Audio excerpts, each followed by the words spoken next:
know to that because I was just thinking, and I've been just joyful during the cold and snow. Amen. I bought me some boots and bought me a scarf and some hats, and I was good to go, man. I've been joyful, but I wouldn't complain in one moment. Go up north, though. So. Well, right. But we need this because it's so warm here, and it stays warm all the time. The germs don't get killed off like they need to, and that's when things happen. So God is sovereign; He knows how to handle things. Amen. Well, listen, I'm here with the crew, and again, we're glad to be here, and we want you to join in on the conversation. We believe conversations birth new seasons, and you can call us by calling 662-690-1940. 662-690-1940. Let the crew introduce themselves, let you know who's in the studio with us, and then we're going to begin some dialogue and some talk today. Good afternoon, everybody. This is the Christopher Michael Haley in the building. How y'all doing? Amen. Brandon Haley in the building. Hey everyone, this is Laura Ivy in the building. Right, we got G. Patterson in the house.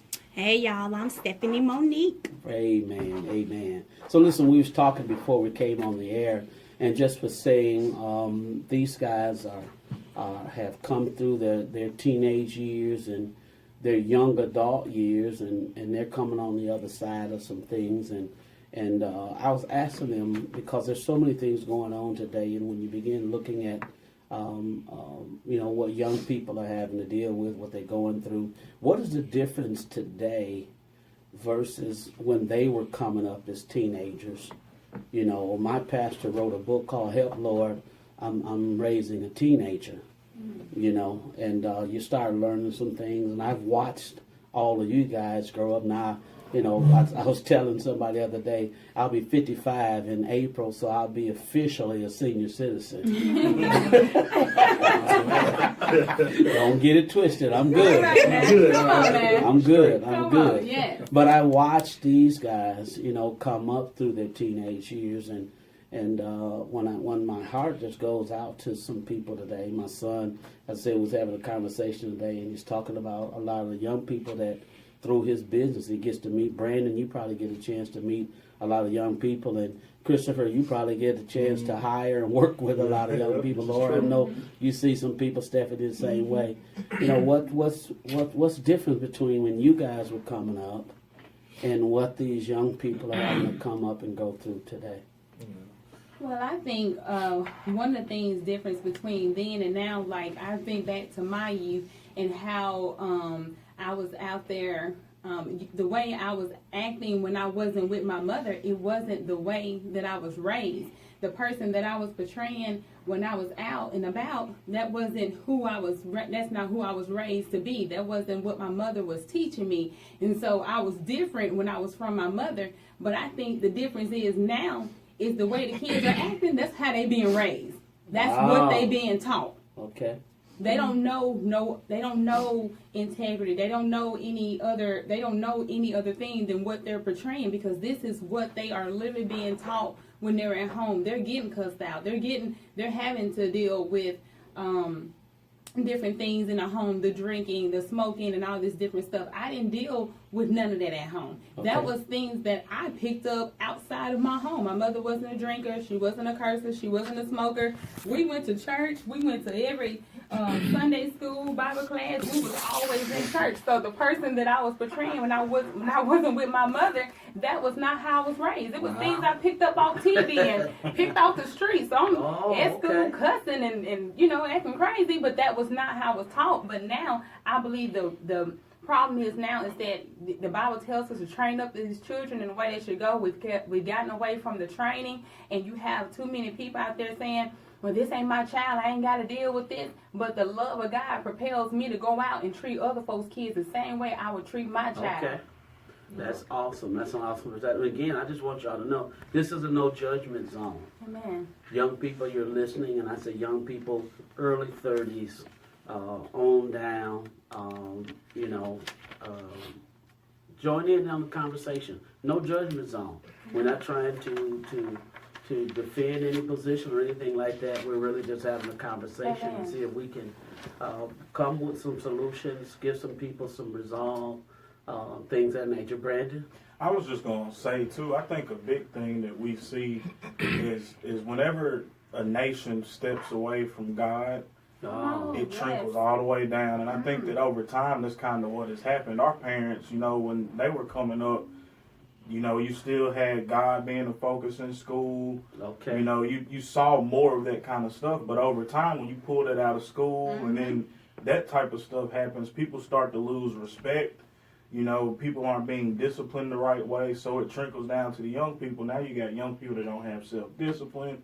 They don't know how to respect each other. And it's all because of, really, as a whole, God has been stripped out of the system. That's what I feel like.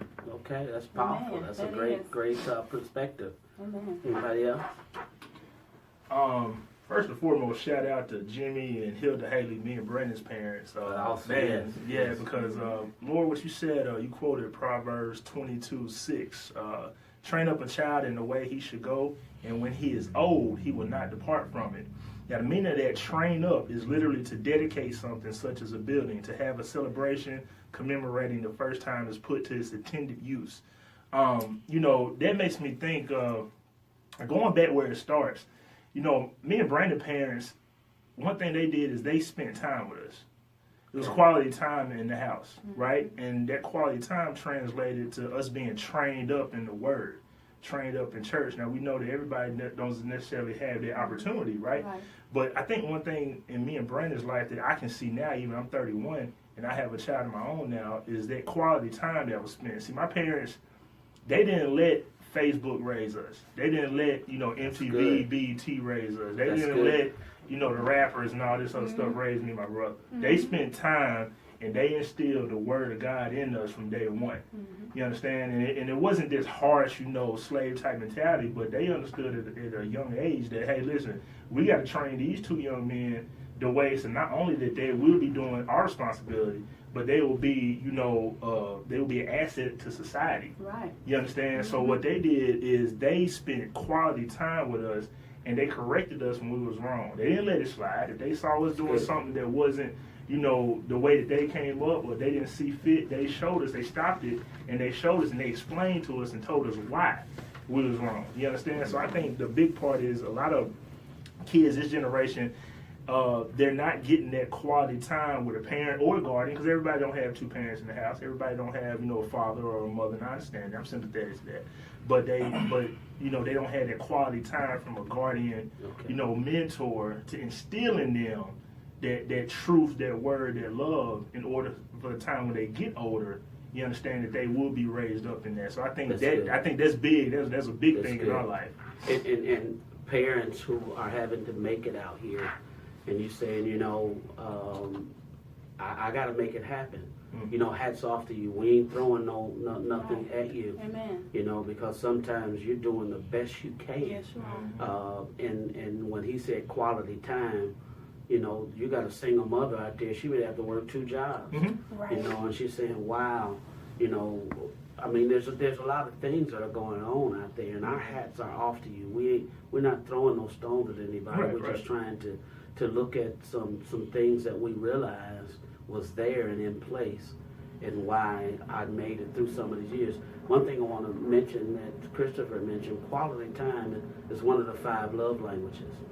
And so that's a love thing, and I'm not telling you, parent, that, your days are maxed out, that you may feel right now, I'm not giving my child that quality time that I know he or she deserves. We're not saying that you don't love your child. We understand the situations and circumstances many times, but quality time is one of the things that say you love me. Amen. Okay, that says you love me. I was just going to add to that, too. It's a saying, I can't remember exactly how it goes, but it's something about it takes a village or whatever to raise. Yes. And that's a big thing, too, because a lot of people, like we said, their days might be maxed out. The child might have to go here or whatever. It's a whole nucleus of surrounding people that have to be involved in that person's life. That's good. And help them to be able to become the person that they're supposed to be. And that's all of us. Just like I know when we come in contact with kids that are doing stuff the wrong way, it doesn't bother me to say, hey bro, like, you tripping right now. Like, you Right. need to That's get good. straight, do this. Mm-hmm. And it takes everybody to be able to do that. Like, you can't Right. be scared to offend that person or whatever. It's out of love. Right. You know what I'm saying? So it's a nucleus. It takes a community, a village, Yeah. to bring these kids up the right way. That's powerful. Mm-hmm. One thing just I thought about what Laura was saying, or maybe, no, it was you said that we've gotten further away from God as a nation. I remember when my kids were growing up in the educational system, the teachers didn't even give homework on Wednesday nights so Right. that the children could go to work, Yep. go to church. Yeah, I remember that. You know, and so now, you know, they don't even care. Now they have sporting events, they have practices, they bog them down with homework, all different types of things. They got state testing, so, you know, the parents are saying, you know, what I gotta do here, you know, all these different types of things. So I just remember those days where we'd ask them, you got homework? No, we don't have no homework, you know, and it was on Wednesday nights when typically people went to midweek services and things, yeah. I think it's important too for parents to understand, you know, when they bring a child into the world, yeah, that's your baby. Yeah, you love them and you want to love on them. But I think it's important for us to understand their purpose of why they're here. In the word, he tells us to train up our children. And so, you know, when babies are born, you have mothers. The first thing they doing is, what first We outfit have a am I call. gonna put on? Okay. Okay, we have a caller. Let's get our caller. Hello, caller. You're on the air. Good evening, everybody. How everybody doing today? Outstanding. Okay, my name is Matt Turner. Okay, spending a lot of quality time with your children is very important. You know, see what happens. Okay, are you still there? Yes. Yes, we can hear you, Mr. Turner. Okay, I was MacArthur Turner Jr. He's a graduate of the ICC. I was his roommate 2 years there. Okay, then the two-time graduate of the University of Mississippi. I was his roommate there. And when he graduated from Ole Miss the second time, he called me. He said, Dad, if it wasn't for you, I would never graduate from college 2 times. So I decided to let it soak in for about 2 minutes. Then I told him the truth. I said, Mac, if it wasn't for God, you would never graduate from University of Mississippi. It wasn't for God. Give God the credit. Amen. And next time, he's going to take the Tennessee bar, practice law in Tennessee, then you're going to practice law in the state of Mississippi. That's about not giving up on your children. Awesome. That's exactly right. And so we take our And hats give all off credit to to that God, child. Yeah. because the Bible say in Matthew 5:16, let your light shine before man, and they shall see your good work, which will glorify our Father in heaven. Yes. I don't want the credit for that, Yeah. It's something that I had to do. I lost a lot, but I gained a son, Amen. Like, he's by my ex-wife. Yeah. I would never give up on my children. Yeah. Awesome. Thank you for that testimony. Thank We you. appreciate that and all that you do. It is so amazing, and that was an example of quality time. Amen. Just making sure that his son had what he needed and was encouraged and was there to support him through his endeavors, his vision, what he wanted to accomplish in life, and he's there now. So hats off to the attorney, to the young attorney, as well as the father, Amen. who made sure he needed in spite of situations and circumstances. Amen. Amen. Gerald, give us some insight on some things that you're seeing All today. right. What's the difference? Well, I know, Brandon, you can help me with this, man. Like, you remember back in the day, 10, 12 years ago, we were teenagers.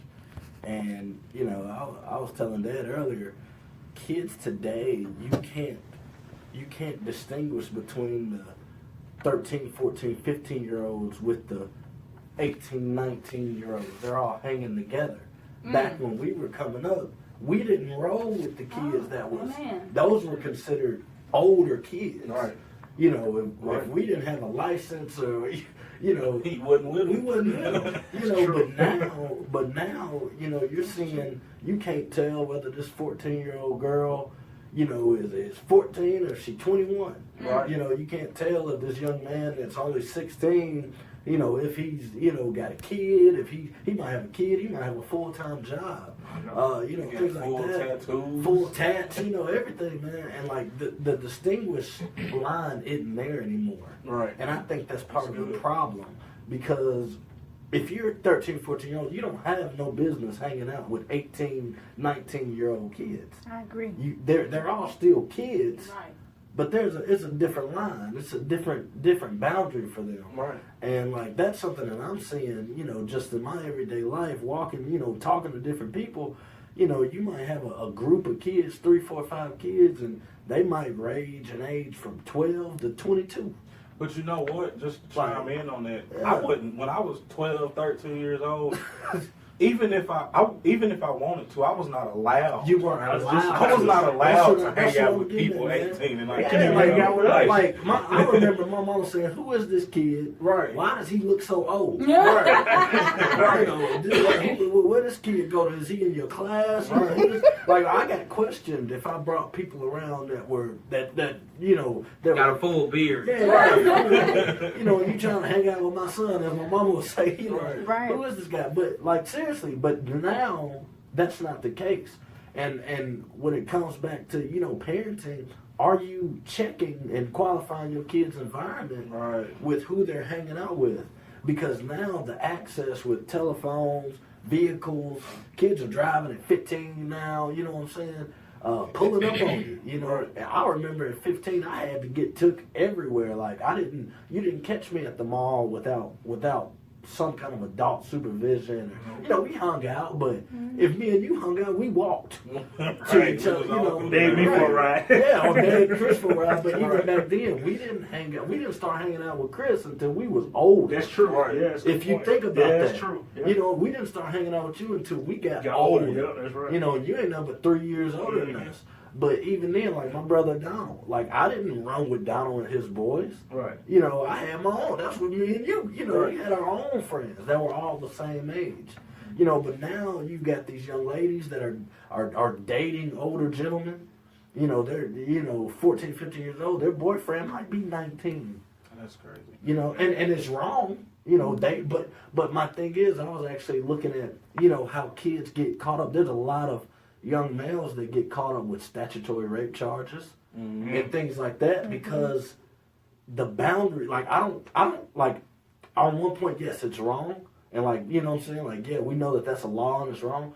But on the same side, it's like, it's easily to cross that line. It's easy for them because of how people are carrying themselves now. You know, and how these kids are dressing and things like that. Like, she could tell you she's 18 and, you know, you don't know, you know? And I don't know, I just, like, that distinguished line isn't there anymore like it used to be 10 years ago. Why do you think that's so? Why do you think that's Social so? media. Social media. I think social media, but I also think that this is one of my points. It's just a breakdown of family. Yeah. Like I can remember, and when I say breakdown of family, I'm talking about like the structure, the order of relationships, like how children are to be children. Like when my parents were around and they were talking, if they were like playing spades or they had a get together, cookout, like I wasn't allowed to be at the table with them engaged in their conversation. You weren't even in the room. Right, and so like we had children's table, and you know you get your plate and you go to the children's section, or you know you go outside. Like why are you amongst adults? You know this is adult speaking, and now again, like you said, there's no boundary, and you can't tell the difference. You know, and sometimes that can be because, like I said, the breakdown of families, like fathers not being in place, mothers not being in place, or just that collective group to help raise children, and everybody having certain morals, certain convictions, and certain standards. You know, I just wasn't allowed to hang out with the adults, and I was the only child. So for me, it was like, well, what do I do? And so I had to go make friends. I didn't have brothers and sisters, so I had to go make friends or either just play by myself. But I definitely believe that it's the breakdown of the families and being able to have those boundaries in place, like children doing what children are supposed to be doing. That's really good too. And to speak on that too, Stephanie, like a lot of people don't get upset about this, but see, nowadays we don't take parenting serious anymore. Parents who have children they don't look at it as a responsibility or as like a God-given job. It's more like, oh well, I had a couple kids, so you know, I'm gonna go let them tend to themselves while I do what I gotta do. And we know there's different scenarios, so let me say that we understand there's different scenarios, there's different situations in every household. But you gotta understand when you bring a child into this world, it's your responsibility to flock and to tend over that child, you know, and you have to spend time with them. Not only that, you have to understand that, like you were saying earlier, like it's the parents' responsibility to qualify the environment. You think about it, like you can't let your kids hang out with everybody. You know, like you gotta understand, like even when they're in school, they're in high school, like you have to ask them questions when they come home. You know, you have to be a part of their life. It can't just be like, oh, hey, how you doing, blah, blah, go back to your room, do this and the third. Yeah. That's why we have a lot of problems. Because again, there's no communication, there's no time being spent. So you have to invest in your child. Because what's gonna happen is if you don't invest in your child, the world's gonna invest in them, and then that's gonna end up being the parent of your child. Yeah. And we ask a lot of questions, we wonder why is this going on with my teenagers, blah, blah, well, just look at it. Like, when's the last time you actually sat down and talked to them? You know, my parents talked to me and Brandon all the time about various things. Yeah, and it wasn't always, you know, exactly. But, you know, it wasn't always an interrogation. A lot of times it was just, well, you know, how's your day? You know, what's been going on in school? You know, who you been hanging out with today? Did you have a bad day? Are you depressed? You feel like, and now, the flip side, we understand that some children don't get that. So, you know, and those are the people that we actually kind of talking about. So you got to understand that it's so many different variables of why our generation is. But the social media part, though, Brandon, what you were saying, that's a huge part. Because again, we're letting Facebook and YouTube and the music industry raise our children, and it's like, what are the parents doing? Yeah. Where we at? Well, I was telling my dad when I first started my business, I used to do mobile house calls, and I'd come to the home to fix a phone. Well, I got a phone call one day from a high school student at Tupelo High. Him and his sister both go to school. Sister was like 9th, 10th grade. He was 11th grade, young. But when I got to the house, I was telling my dad there was so much going on that I just kind of noticed that it was kind of insane. Number one, you never saw a parent at all. You heard the parent. But the only time you heard the parents was when she was hollering at the younger kids for running around the house and being too loud. You got the two older kids, one's getting his phone repaired by me, the other one, she's just doing whatever. They're both sitting around, but then his buddies come in the house. He bring in a bag of marijuana. They sit up and roll up. They mama upstairs the whole time. I asked them, man, what your parents gonna say about you doing this? He say, oh, well, they smoke too, so, it smell like it anyway, so they ain't gonna know. Right. And it's just like, wow, like I look at that. Not only that, the younger of the two, she was talking about how, she wasn't at school because she had to be at work at 1 o'clock in the afternoon. And I'm like, you're in high school. Why do you have to be at work? Because she accepted a shift. Yeah. And, I'm like, that shouldn't be your main priority. That's backwards. At 16 years old. Right. Yeah, you should. I'm not saying don't go get a job. I had a job at 15. I was flipping pizzas, but I didn't miss a day of school. Right. And you was off by 9 o'clock p.m. And I was off by 9 o'clock p.m. so that I could get ready for school the next morning. Right. It was almost like it was a law back then. It was. But now you got these teenagers that are holding down jobs. They have to. They feel the need to hold down this job because they're literally. They have a roof over their head, but they're holding down the household themselves. They're maintaining for themselves. If they don't work, they don't get school clothes. They don't get the fresh kicks. They don't have minutes for their cell phone if they don't work.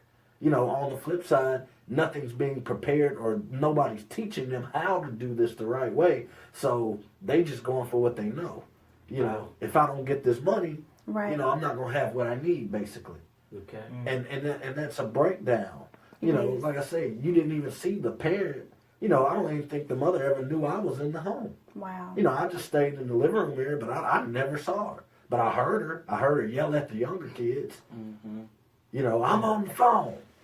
And it's like, what's really going on? And so do you think that some of because I heard you talking about the boundaries of why are the younger ones with the older ones? Do you see it maybe that the older one has had to raise the younger one pretty much? Have to look out for each other. And so they're looking out for each other, and so they kind of get a chance to mix and all those types of things. And because they're responsible for the younger one, well, you just going to have to be with me or whatever it may be. Yeah. So do you all see that as being some of the things. And again, we want all of our listeners to know we're not judging anything. We're just having a conversation and looking for some solutions to some things and helping us put a finger on some of the stuff we're having to deal with today, and how can we be a help.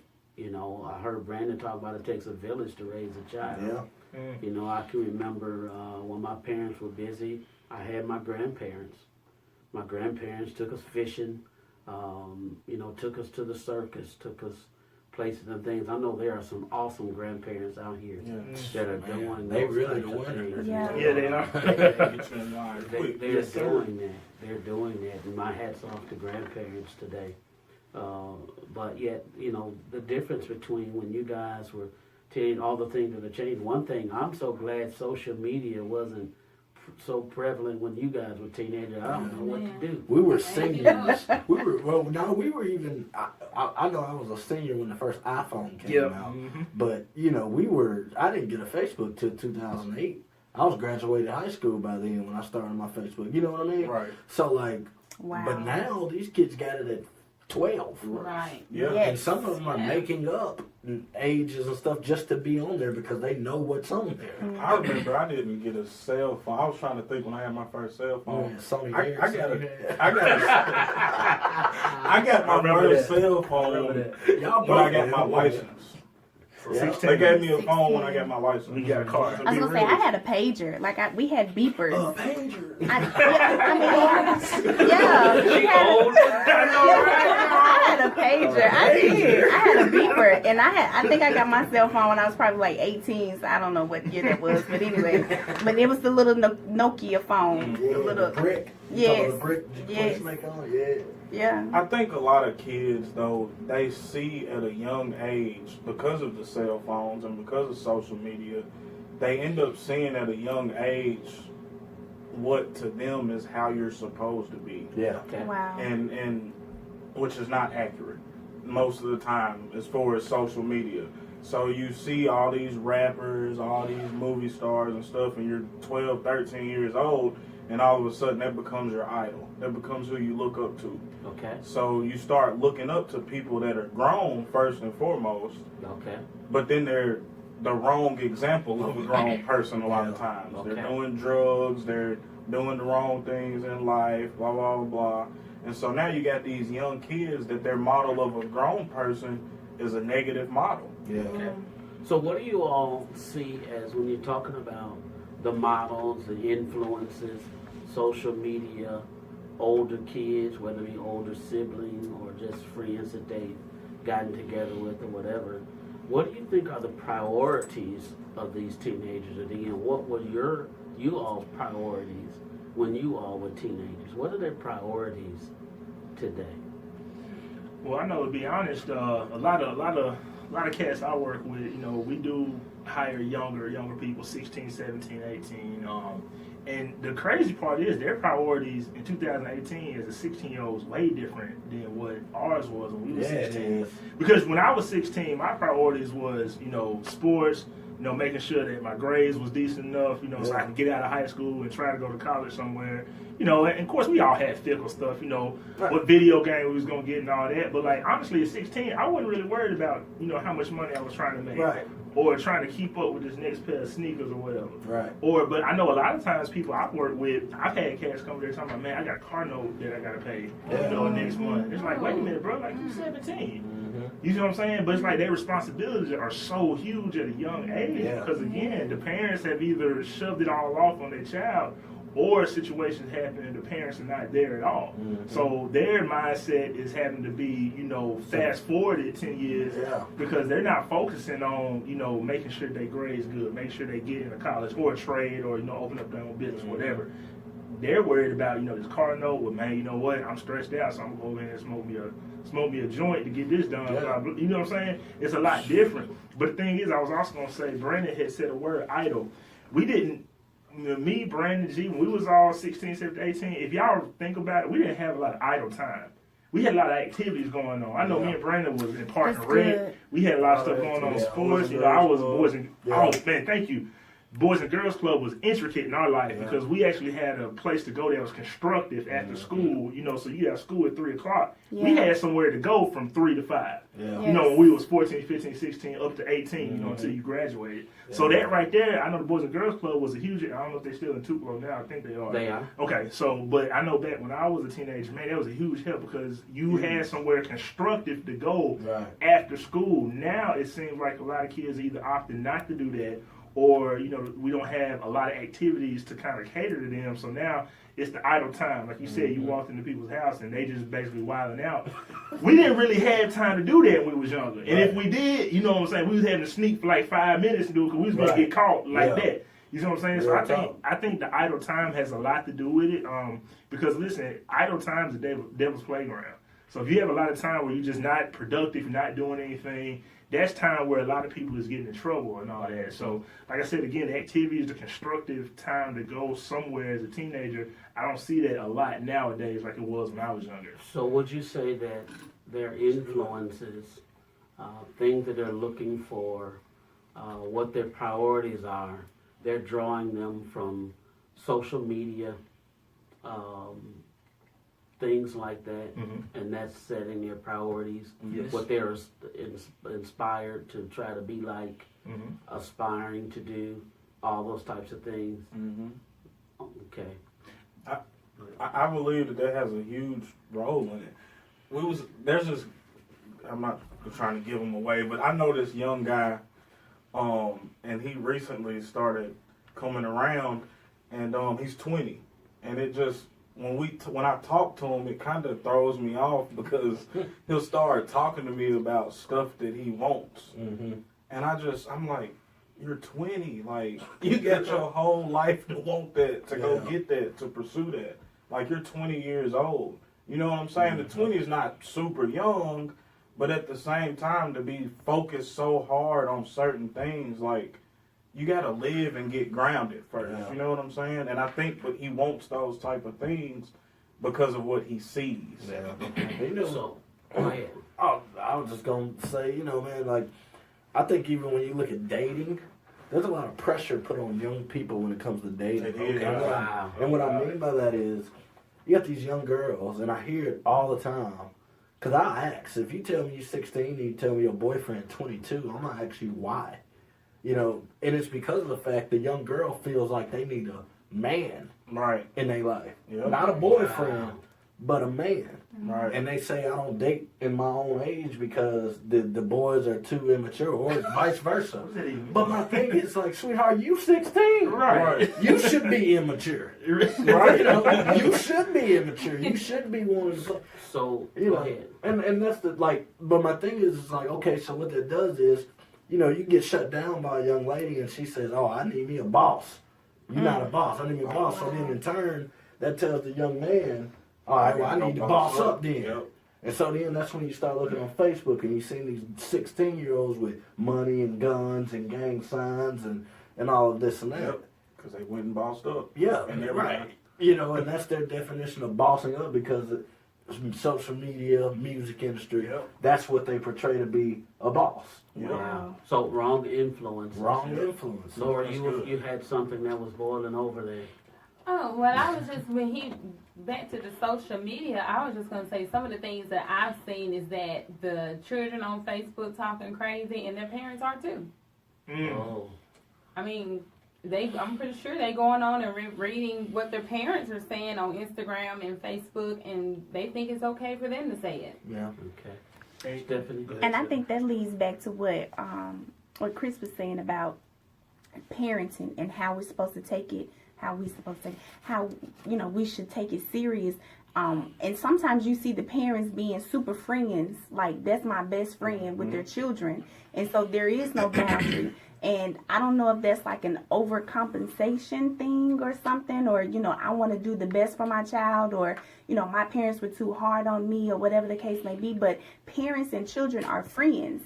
And I mean, yes, we want to be have a good relationship, and I want you to be able to talk to me, and I want you to feel comfortable and free. But at the same time, like, there is a distinction. Right. You know what I mean? Like, I am the parent, I am the authority, and you are the child. And up until a point of age where you reach a certain level of maturity, and we're talking about cognitive skills and being able to perform cognitively, not age-wise.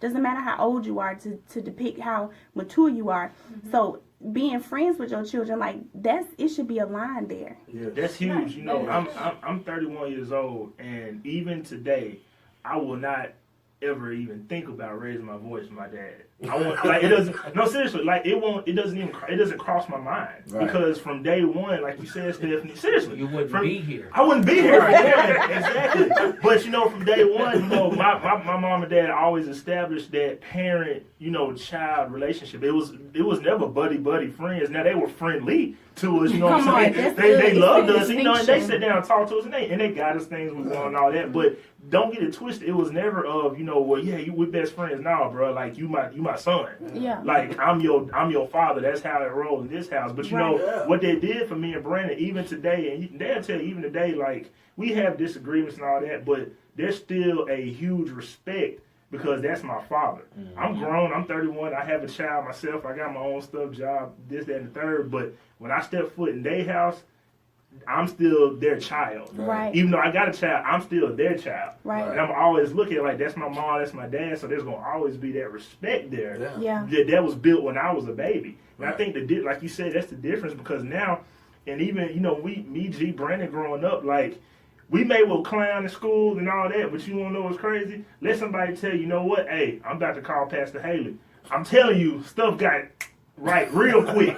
It didn't take long, 5 minutes. Oh, dang, they gonna call my dad. You know what? Right. Let me chill out for a minute, because there was that respect there.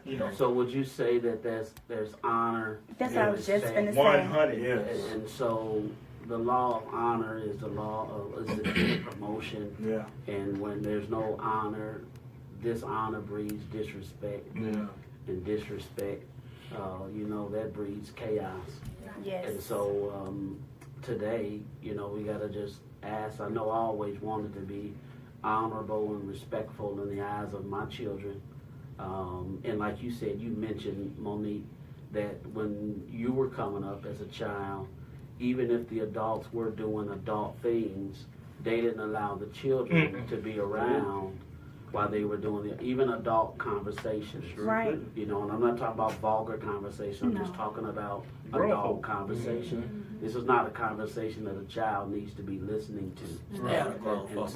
There you go. Still to this. And so, just had a flashback. and so have we lost that? Have we lost that? And now, as you said, you talk to a 13-year-old, and to talk to them, they look older, they even sound older. Yeah. Where is all of that coming from? The images. I mean, now 12-year-old girls won't weave in their hair. Yeah. Where I can remember my little sister still having ponytails when she was 12 years old. Exactly. They got eyelashes, eyebrows, and weave in their hair. Right. And things of that nature. Is that peer pressure? Is that where's that coming from? Where's that coming from? Even the dress, how they dress, the clothing. I went to shop for my granddaughters, and they're 11 and 11 and 10, and 9, 11, 10, and 9. I got 3 of them. I'm like, oh my God. Just looking at their clothes, we were one step from Garanimals. At 10 years old. Right. Now they got glitter and I mean, that's all skinny jeans. I'm like, skinny jeans? Right. She kids. She don't need no skinny jeans on. Yeah. And I want to just share this story with you. I was in Kroger's the other day, and there's a young man, and I saw him, and I love to see young couples with a family. The mother, they were grocery shopping, and the father had the basket, and they had maybe like a 2-year-old, like maybe an 8 or 9-year-old, and then one that was in between there, maybe 4 or 5, that was kind of walking behind the mom or whatever. And then 8 or 9-year-old, I heard this young husband, this young father, say, "Hold up, I'm not ready for this. I'm not ready for this. Why you walking like that? Oh Lord, you're just 9 years old.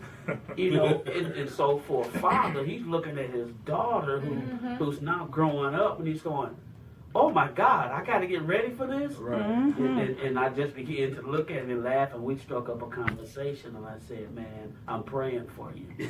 He said, please do. Please pray for me. But like you said, now they're looking older, they're talking older, and what do we, you know, where's all that coming from? Peer pressure, social media, where's it coming from? Yeah, I mean, just, you know, I think again, the generational gap not being there, or the generational line not being distinguished, you know, as far as, you know, the 12, 13-year-olds dressing, like you say, skinny jeans and things like that. You know, when we were growing up, I saw ponytails in high school. I mean, you know, girls would wear their hair down, but all this weave, It wasn't all that. it wasn't like that, man. Like, you know, it just wasn't like that. Like, and so I think now, you know, at the time, I mean, everybody want a Brazilian now, or Peruvian, or whatever it is out there. And, you know, so now it trickles down to the younger kids. And so you got these 13, 14-year-olds going to the beauty shop getting slayed, All right. you know, All right. because that's the norm now. You know, pop culture has made it popular to do those things. You know, Whose responsibility, though, is it to determine when those types of things have happened? I can remember my parents saying that that's not going to happen until a certain age. Yeah. Parents. You know, that's not going to happen until a certain age. You can't have that until you are a certain age. Yep. You know what I'm saying? I had my own car when I was 16, but I didn't go wherever I wanted to. Right. Come on, Bishop. Until I got mature enough and I drove to school. I drove to the school functions. You understand what I'm saying? And I had a job. I went to work. I didn't drive around hanging out. Right. Are you understand what I'm Right. saying? Those things didn't happen. And I was still asked, where you going? Exactly. Yeah. And I still had to be at home at a certain time, even though I had my own car, even had my own money. Curfew. Right. But I still had to be honorable, respectful, and I was still, what I want to say, I still had oversight in my life to make sure I was making, as you said, Stephanie, good decisions, being responsible, and shoot, my daddy had eyes everywhere. Everywhere. Couldn't do nothing if you wanted to anyway. You know, I had a GTO when I was 16. So if I did a burnout somewhere, It's so my over. friends was kicking me up, then my daddy say something to me like, "Oh, so you out there clowning?" I'm going, "What are you? How do you know that? What do you mean? What are you talking about?" And he had eyes everywhere. Right. Yes. I remember being young and being out with Chris or being out with G, and they know. we might would be like seriously considering, as a young person, we might would be considering getting into some mischief. Sitting around talking about it. But I remember we would always be like, Nah. somebody gonna see us, or Yeah. somebody gonna They tell gonna my call mama. that. Like, it's because we knew, like, we knew that you can't be out here acting foolish. Yeah. Like, there's no way you can. Somebody gonna see you. Somebody gonna tell your mom or your daddy, and it is what it is. And it was like every time you would try to do something just totally out of the way. I remember I was at Walmart one time, and I'm walking, and I'm calling myself smoking, right? So I'm blowing smoke. I'm in the parking lot. I'm with I don't know who I was with, but it was one of us. Right. And man, all of a sudden, Minister Rochelle run up on me, and I never Hey, forget. what you doing? What you doing? Where your daddy? Your mama didn't know where you at. Because it was 12, 1 o'clock in the morning. Yeah. And like I was supposed to be in at that time. But we was out hanging. I had my own car, so I was sneaking around, doing stuff, man. And I just never forget that feeling like I could still get caught up. Yep. And even to this day, the reverence is still there. But you know what? That's Hold on, good. key word. He just said something. Reverence. Keyword reverence. Yeah, man. The difference is, this is why I said earlier that I'm not throwing blame nowhere, because again, no judgment zone. But the parents have to understand, you have to build that respect with your child. Yes, you do. Because at the end of the day, we can say, well, the kids. I've heard a lot of people say on my job and on TV and everywhere. We always say, well, these kids these days, blah blah. But I rarely hear people say, you know what, man, the parents of this generation, what are they doing? Yes. What are the overseers doing? Because at the end of the day, I'm not throwing blame on kids per se, but at the end of the day, the kids need to have mentors and guardians and people that they can look up to so they can have an example to follow. A lot of kids don't. A lot of these teenagers, the big problem is they don't have nobody to look up to. There may not be a parent in the house, like you said, G, or the parent may be there just they doing some other stuff. Yeah. They're not even paying attention. I mean, that's crazy. There's no way me and Brandon could have done that when we were 16, light up a joint or a cigarette. In the living room now. Or look, there's been times. Listen, there's been times when I was 25. There's been times when I was 25.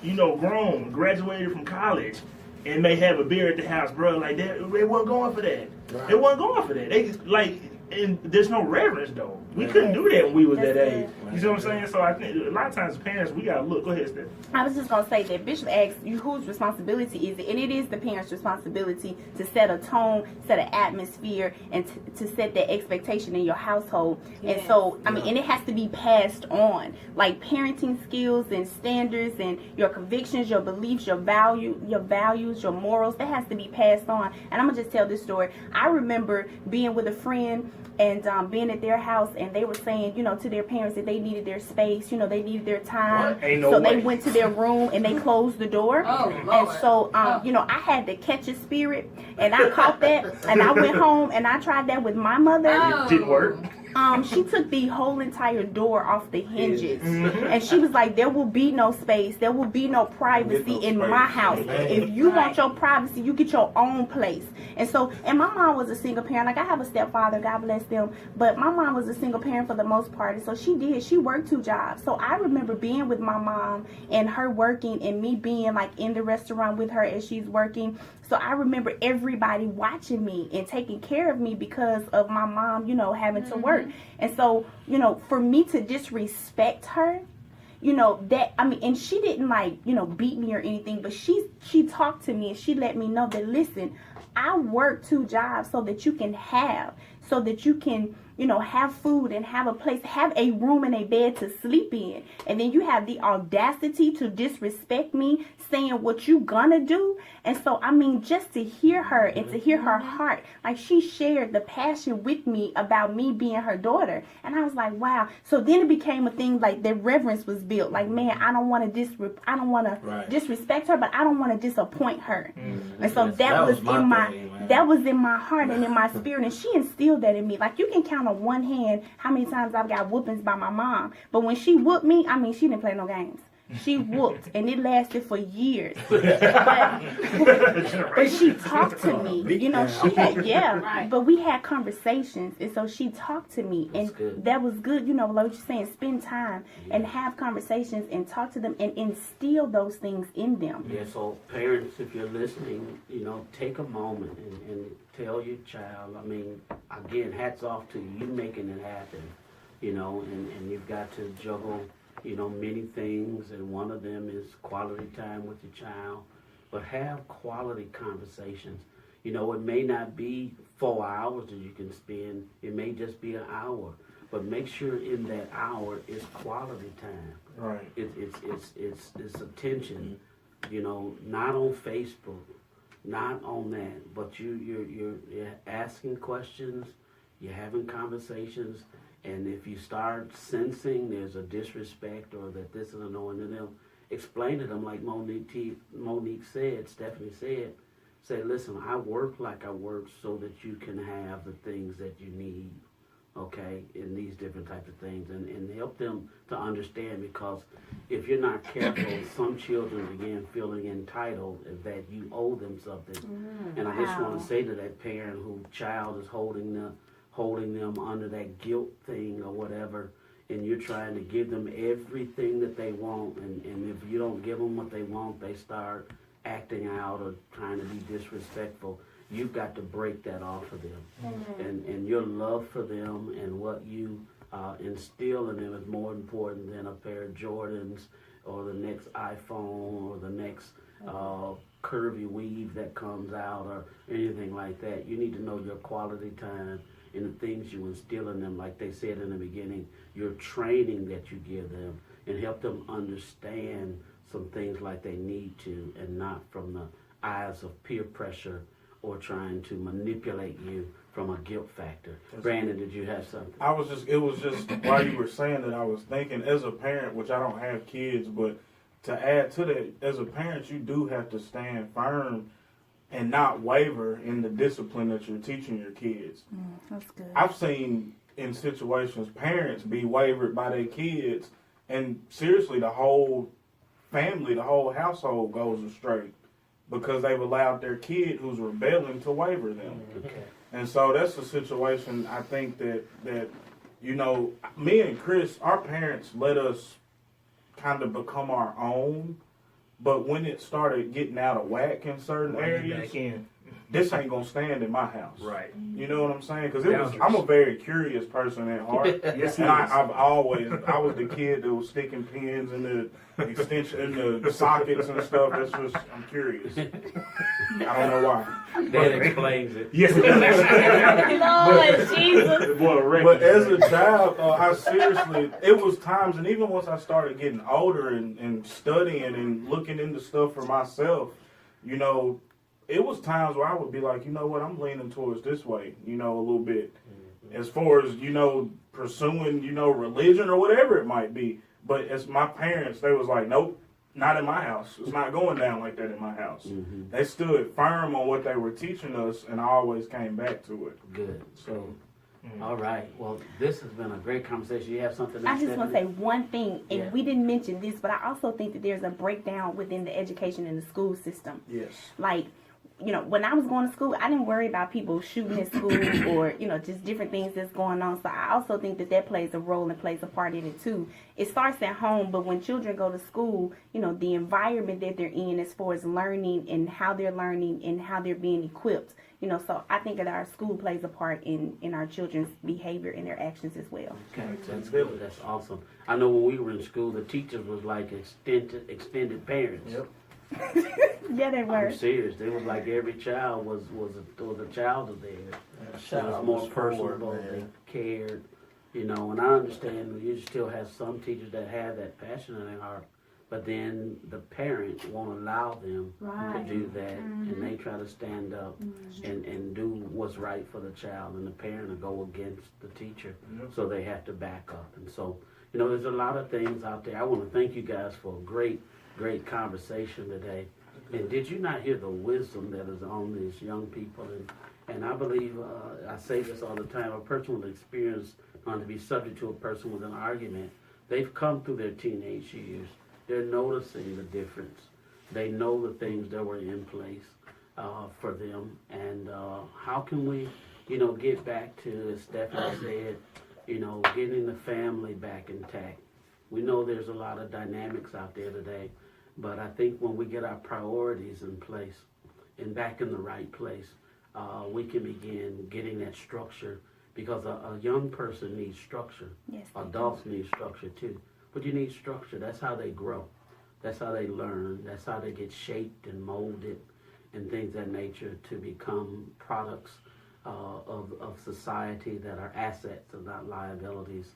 And we don't need to lose another young person or life over foolishness, and we don't want gangs and money and notoriety and different types of things to be the main influence in these children's lives. And so we thank God for all the great parents, great grandparents that are out there, the great leaders, and when you see them just idolizing someone that's a wrong influence, point them to someone that is a positive influence that can really impact their life. Amen. Main thing, point them to the Word of God. Amen. Point them to the Word of God, so they can be like David. Thy word have I hid in my heart, that I might not sin against thee. There needs to be some convictions on the inside of them that will keep them from getting themselves entangled with some things. Amen. Amen. So listen, I want you all to just take 30 seconds and make your final statement, and then I'm going to have Brandon pray and get us out of here. Just take 30 seconds to give us your final statement. Final statement for me, just transparency. Men, all the single fathers out there with daughters, man, tell your daughter you love her. Hug your daughter. Awesome. Protect your daughter. I have a little 3-year-old. I'm not perfect. Hadn't done it perfect all the time, but take a couple of minutes. You know, even if you can't see them every day, call your daughter. Tell her you love her. Tell her she's special. Tell her that God loves her. Be there for her. Protect her. You understand? Like, these women need to grow up and have men in their corner that know that they love them. They're going to be there for them. Tell your daughter you love her. Amen. I just want to say, as adults, we need to make sure we're constantly instilling in these kids that they don't need to wait until they get older to have a relationship with Christ. It needs to start when they're a child. So that's a big thing I want to commit to. Awesome. Amen. And I would like to say that, you know, the Word of God tells us that we have what we say, and I just want to encourage the listeners to watch what you speak over your children's life. This is something that the Holy Spirit had gave me one time. Somebody asked me, what did you do with your son? And I mean, he's not perfect. If you best believe, if I miss prayer, he gets all out of order. So I have to keep him covered in prayer. But just in that, though, you know, he's still a pretty good kid. And when they asked me that, I had to pray about it. And I had to ask the Holy Spirit, what did I do differently? And what he told me was, I didn't speak nothing over my child's life that I didn't want to come to pass. And I even have a memory of me knocking him down to the floor and telling him that he's not bad. He tried to cut up one time. I knocked him down, told him that he's not bad. So quit speaking over your children's life that they're bad, that they're sorry, that they're lazy. If that's what you're speaking, that's what you're going to have. Amen. That's good. Good. I would just say, man, you spared the rod, you spoiled a child.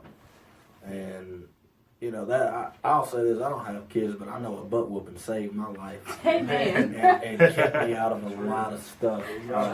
And I only got, you know, I'm kind of like Monique, I only got a whooping a couple times, but they lasted. I remember the last time I got a whooping. Yes. And it stuck with me. too. And I didn't want to get no more.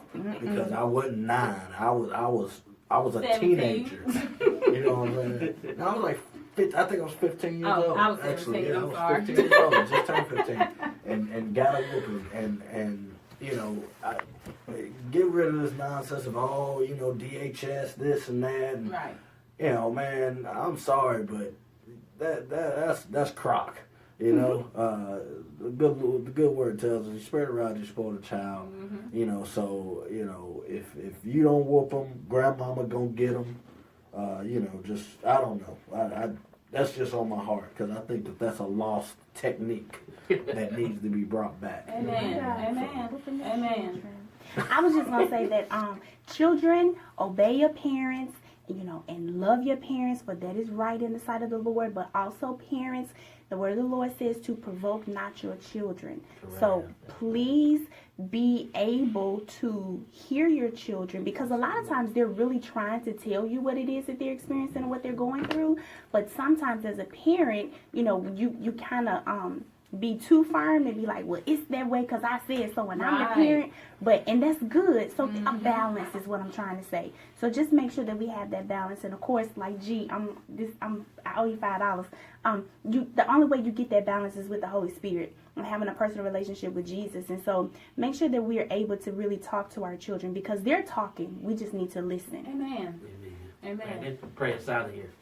All right. Dear Heavenly Father, as we come to you today, I just thank you and I praise you for everybody in this room. I thank you and I praise you for everybody listening and everybody in the world, Father God. I pray that you will just continue to strengthen us and grow us. Teach us how to be able to communicate better to the young people, to be able to help the generations below us and the ones above us, Father God.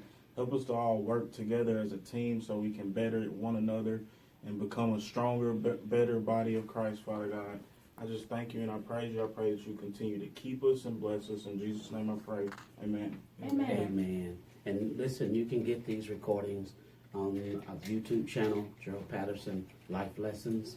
And please go out, listen to them, share with a friend. They should be up in the next day or so, and look forward to seeing video footage coming very, very soon. So God bless you. And until next week, have an amazing, amazing day.